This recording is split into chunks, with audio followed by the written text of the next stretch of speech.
Let me show you this because actually I noticed a comment and I would like to arrive there. A comment that now I can't see. Do you remember what it was about from Lunar?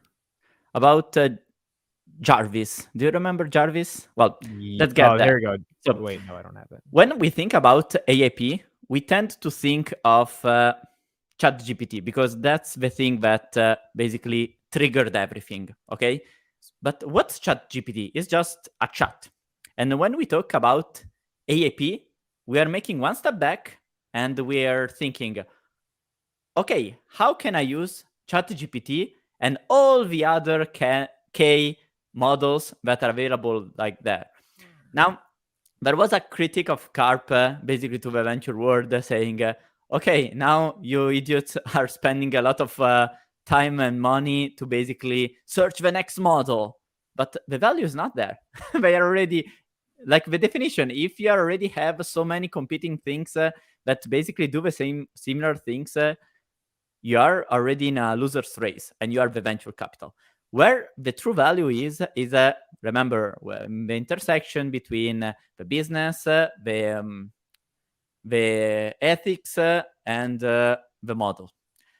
And there were many slides from Shyam showing you don't need just one model. You don't need just ChatGPT to unlock value. Actually, the best value can be unlocked when you start having a synergy between the different models. Each model can be deployed for certain things. And actually, what we note, this is a layer that we never thought about. With AIP, you can basically or ask multiple models at the same time to get an answer, or you can actually create a system so that every model can be deployed in order to arrive to a solution. Is this the KLLM stuff Sean was talking about? Yeah. So the kernel of LLMs is something that you can deploy all together or in sequence.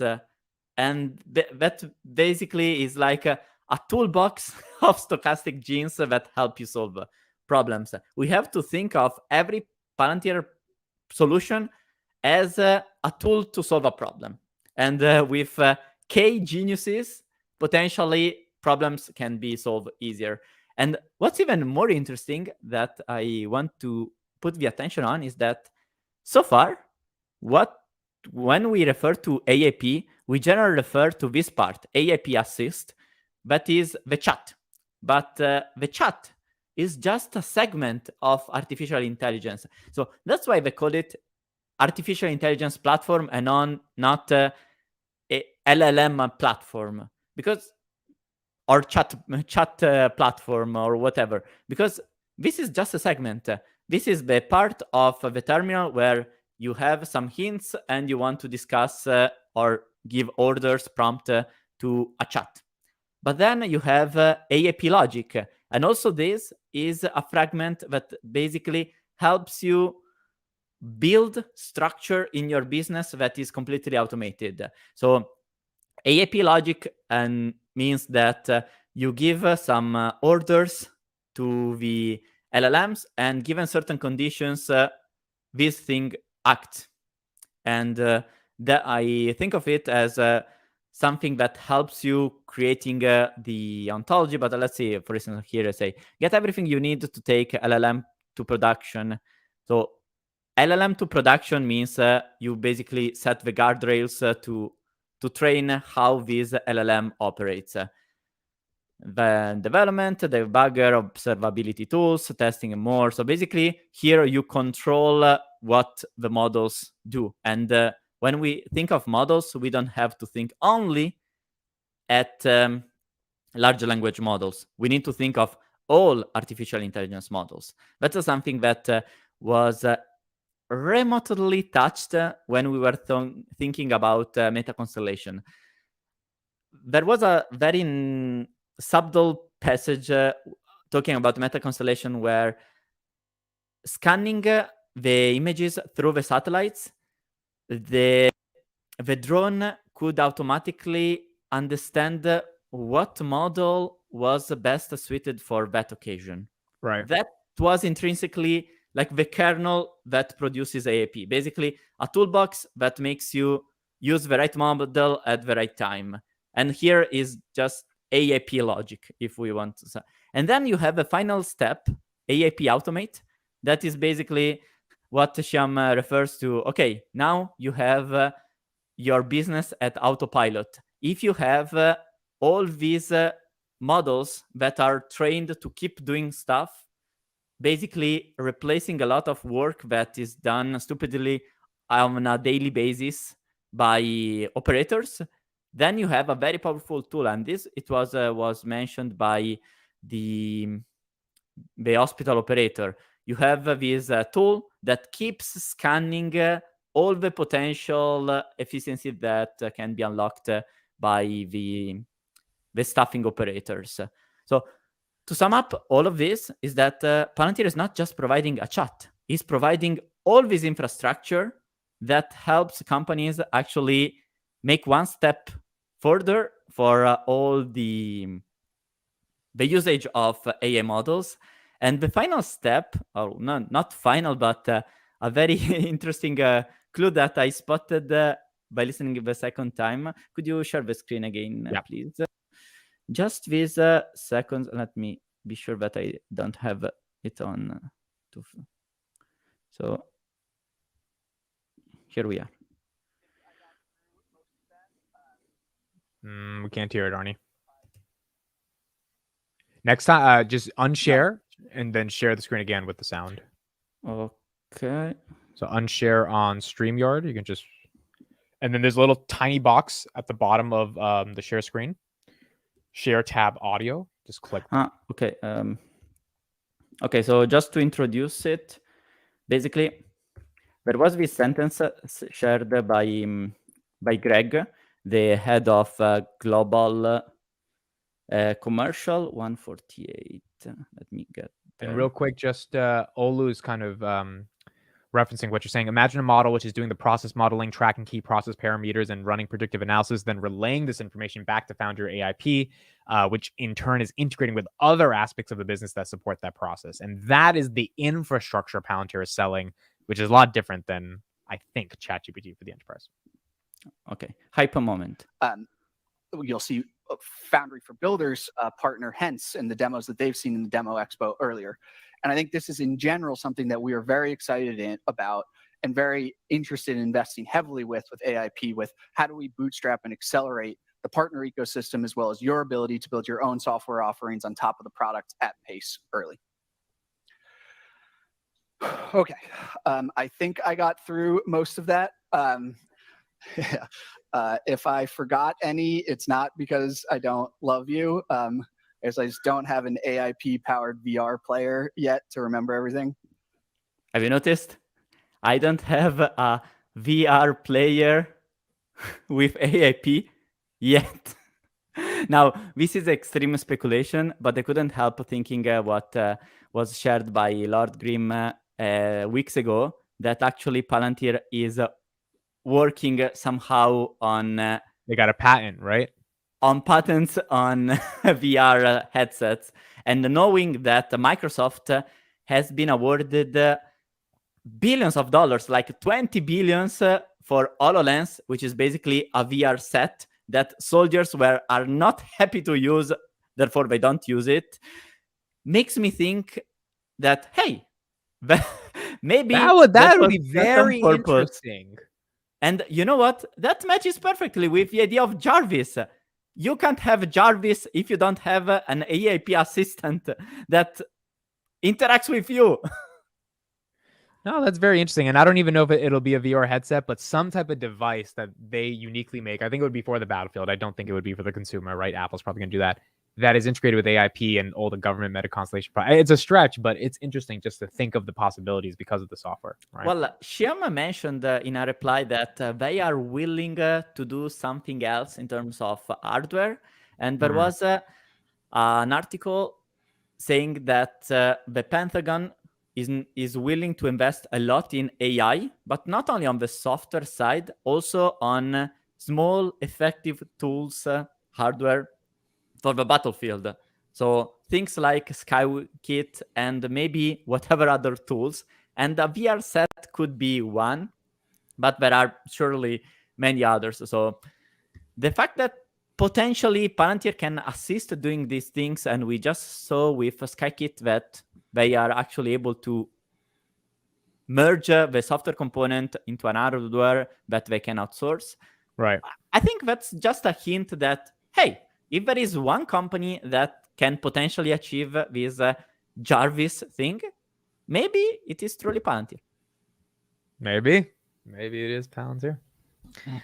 All right, that's it for us this week, Matt. Unless you got anything else to say, that's pretty much it. No, I think the only thing I would kind of add is, with respect to what Artie just mentioned, I mean, you have to think these aren't literally tools that have one purpose, right? It's not a PowerPoint, it's not Excel, it's literally a backbone structure of an organization. Right. And so literally, I think what people aren't understanding is this can have so many different levels of magnitude of impact. Like you saw, there's not like 18 different products or anything like that. It's literally Foundry and an artificial intelligence platform that are able to monitor all these smart roads or anything. So it's not, I think that the funny thing is like, there's so many different products that I think can be added to the repertoire, as we've kind of seen with Palantir, government web services, and all these other things that are coming out, that I think we haven't even begun to fathom about, how they actually would work in the real world. And I would honestly say, whatever you think the future looks like, Palantir is probably working on. I agree. mean, when you were kind of talking about the VR headset thing, I mean, I was thinking about digital twins, and when you had the VR world of, say, Microsoft and stuff like that, they might qualitatively be able to provide some sort of thing. But if you're able to walk down and actually view what a valve in real life is kind of showing and what the impact of that valve would be. So it's combining kind of that qualitative and quantitative. So if you were to say actually have these true digital twins, you could walk down a platform or a facility or a road and understand all the different scenarios that may or may not happen and be able to kind of visualize that qualitatively in the headset, and also quantitatively with all the different sensors and everything that are kind of constantly going and being able to refresh on a very similar basis. And so I think that this is going to have way more applications than people truly believe. And you have to think the products that we're seeing thus far at a maximum for Foundry are probably 6 or 7 years old. UDOC and Airbus were probably one of the first few clients to kind of use Foundry.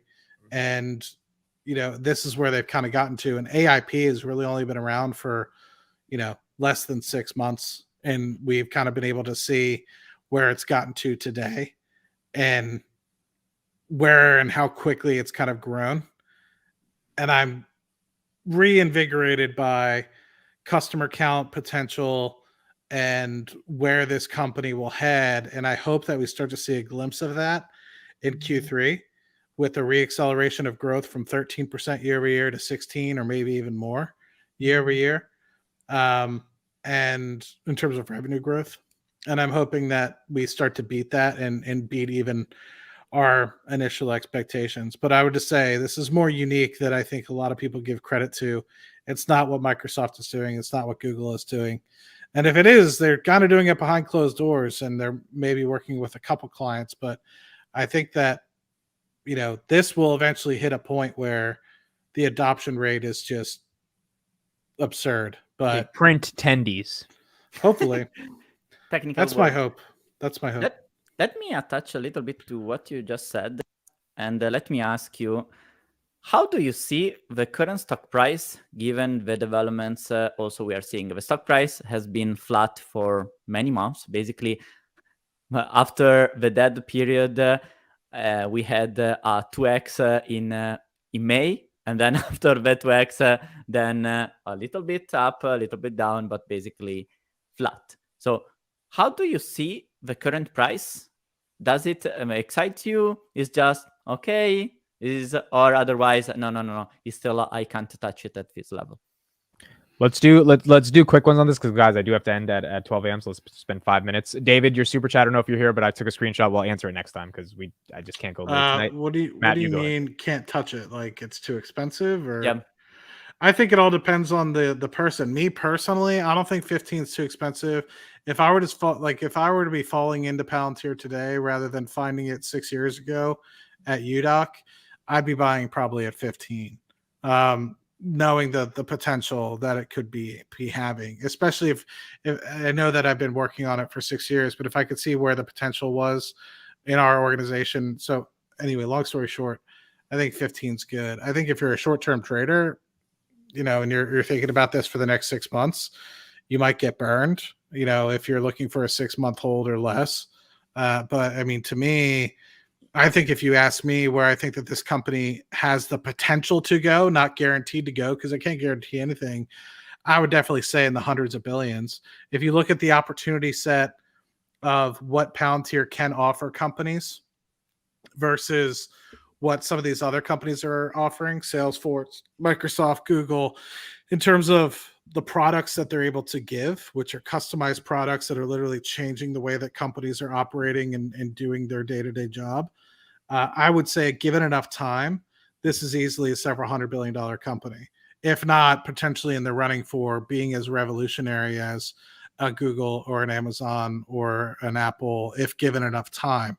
What I don't know is at what point did they turn on the dial about being like, okay, we're saving you $200 million a year. We're going to take $100 million of that. So that way, they're only getting, the companies that are using their software are only getting a return on, 50% versus the several hundred, 300-ish% return that they get today.